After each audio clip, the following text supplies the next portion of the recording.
Padre Fábio, boa noite. Meu marido me traiu há 19 anos, voltamos, mas eu nunca mais confiei nele. E eu acho que estava certa, pois há alguns dias peguei uma conversa dele com uma mulher que ele nem conhece pessoalmente, marcando o encontro. Estou vivendo um inferno, ouvi sua mensagem sobre o perdão, amor, defeitos, e eu não consigo nem olhar para ele. Ele tem acabado com a minha vida. Estamos juntos há 26 anos, hoje tenho 40 anos e sinto que perdi toda a minha vida ao lado dele. Como perdoar? Minha filha, o perdão é, antes de qualquer coisa, um banho de amor próprio. Porque quando eu perdoo, eu expulso de mim o lixo que porventura o outro resolveu deixar. Sempre que eu decido perdoar, eu estou decidindo de maneira inteligente pelo meu bem-estar. Eu estou optando. É claro que o meu perdão tem repercussão na vida de quem eu perdoo, mas o primeiro a ser beneficiado com o gesto sou eu. Agora, o que é interessante é você identificar, talvez essa nova traição seja uma consequência de uma vida que vocês não souberam articular bem. O casamento não é mágica, gente. Viver casado não é brincadeira. Requer uma administração diária, uma renovação diária da fidelidade, requer colocar na mesa todas as questões que envolvem a vida dos dois. E como você mesma disse, essa desconfiança que você nutriu a vida inteira não adiantou de nada, né? Porque desconfiança não evita a traição, às vezes até acelera. Porque por isso que é tão interessante a gente perdoar de verdade. Pode ser que você não tenha perdoado naquele momento que você precisou perdoar, e por isso a sua relação com ele foi tão pesada, tão difícil, a ponto de haver uma outra pessoa nessa história novamente. Agora pode ser que não. É que às vezes em alguns momentos da nossa vida, a gente não tem nem como chegar ao resultado da pergunta que a gente faz. Às vezes a gente não tem como investigar o porquê das coisas, e só nos resta o como. E agora? Como é que eu vou administrar esse momento da minha vida?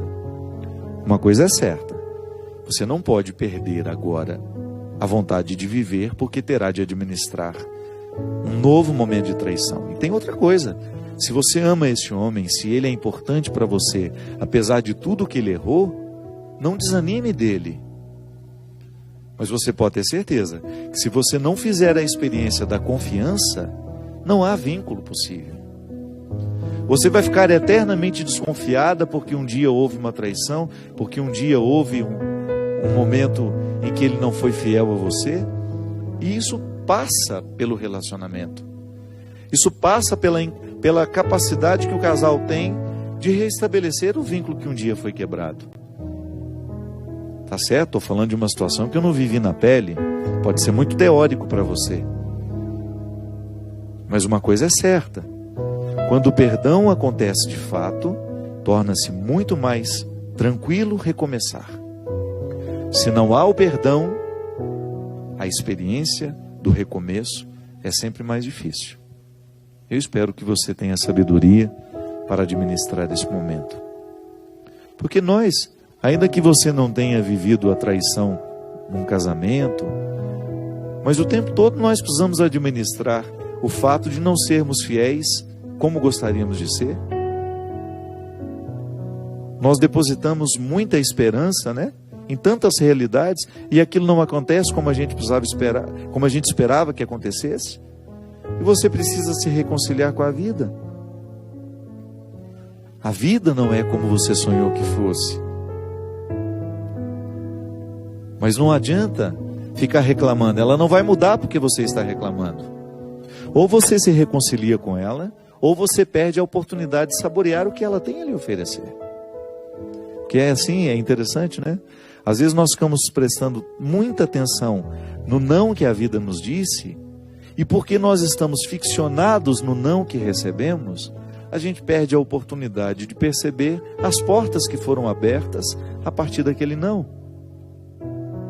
E que às vezes são muito melhores do que aquilo que a gente esperava. É uma questão de sabedoria. É como Jesus faz com esse cego.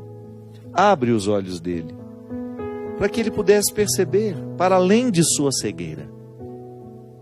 Eu muitas vezes, tenho um olhar viciado sobre a minha vida.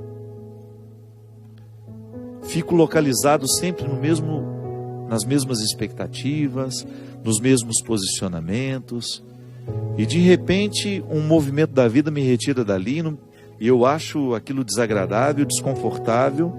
Mas se eu vivo o movimento de repente perceber que alguma coisa está saindo do meu controle, e eu espero com serenidade as coisas se ajeitarem, ou até mesmo vou ajeitando à medida que posso, de repente eu me surpreendo com algo que era muito melhor do que eu esperava. No não da vida, nós também encontramos possibilidades. E às vezes, muito mais significativas do que aquelas que nós já havíamos construído para aquele momento. É por isso que é bom a gente ter bons amigos do nosso lado, porque são eles que nos ajudam a descobrir esses caminhos no meio do mato. Sim, porque dependendo da situação é como se nós estivéssemos no meio de uma selva. Fica tão difícil o entendimento. Uma morte, uma traição, como é o caso dessa moça, a perda de um emprego nesse momento de crise que o país atravessa, tantas seguranças que antes estavam garantidas, de repente não estão mais. E aí você até descobre o desconforto que o amor é insegurança o tempo todo. O simples fato de amar já nos coloca num contexto de insegurança. Ah, padre, mas o amor nos dá segurança? Dá, mas no avesso dele é pura insegurança. Medo de perder, medo de que vá embora, medo de que não aconteça como você esperava. Então, no meio dessa selva toda, a gente precisa ouvir, fazer bastante silêncio, prestar bastante atenção em nós, porque nós temos essa mania, né? De no momento da dificuldade, a gente não se ouve, a gente não presta atenção em nós mesmos. E não espere que Deus traga um recado de fora, viu? É por dentro que Ele fala. A voz de Deus não é uma voz que vem de fora, ela vem de dentro. E só escuta quem se cala. É na experiência de ficar quieto. A quietude será sempre uma oportunidade que Deus terá de falar conosco. Não espere que essa voz de Deus venha de fora. Ela irromperá em você. E às vezes no meio dessa selva de tantas dificuldades, é no ato de calar-se que você terá condições de ouvir a voz que chama. Qual é a direção que eu preciso ir?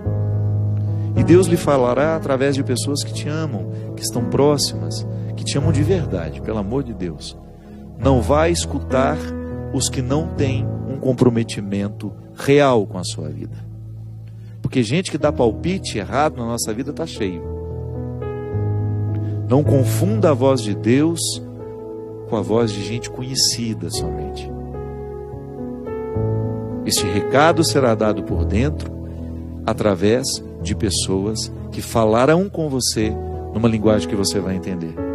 Que é assim que é interessante ouvir a voz de Deus, reconhecendo-a no mais íntimo de você, naquele que confirma de fora o que você já sabe que precisa fazer para superar esta ou aquela questão. Volto a dizer, você escuta a sua voz quando o outro vem e diz exatamente o que você já está se dizendo há muito tempo. Ali existe uma confirmação da voz que Deus lhe soprou com a voz que Ele confirma naquele que chega. Obrigado pela companhia. Eu espero que você possa fazer uma bonita experiência de abrir os caminhos nessa mata que é a existência, ouvindo a voz de Deus que fala em você e através daqueles que te amam.